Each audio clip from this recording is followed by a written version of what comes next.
நிகழ்ச்சியில் அடுத்து ஒழுக்கம் பற்றிய மற்றொரு பேச்சு ஆர் ஹக்கம்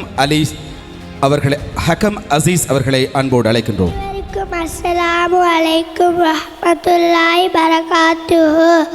அன்பனும் உயிர் ஒளிர் அறிவே ஆழ்வாரை தாங்கும் புவியே கூடிருக்கும் அவையே அவையில் இருக்கும் பெருந்தகையே உங்கள் அனைவரையும் வெறுத்து பேச போகிறேன்.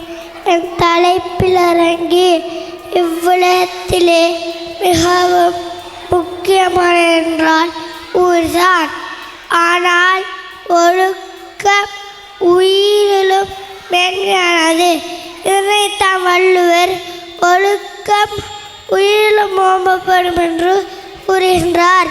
அது மட்டுமா, உப்பில்லா பண்டமும் ஒழுக்கமில்லா செயலும் குப்பைக்கு சமம் என்று கூறுகின்றனர் சான்றோர்.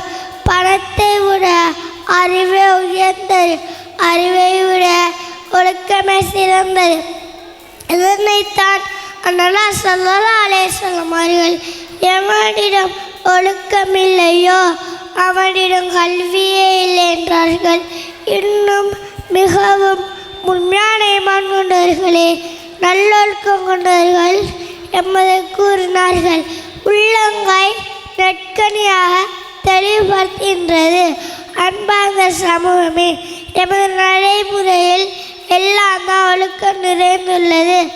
பெரியோரை கண்ணியப்படுத்துதல், அயலவர்களுடன் நட்புடன் பழகுதல், எவ்வாறான நட்பண்புகளை வாழ்வில் கடைபிடிக்க வேண்டும்.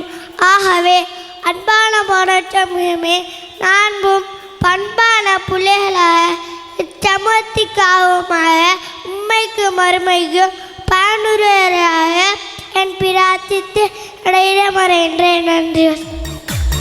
சான்றோரின் கூற்றும் நபி அவர்களின் வழிமுறையிலும் ஒழுக்கம் எவ்வாறு அமைந்திருப்பது என்பதை தெளிவாக சொல்லிவிட்டு சென்ற அந்த மாணவனுக்கு நன்றிகளை சொல்லிக்கொண்டு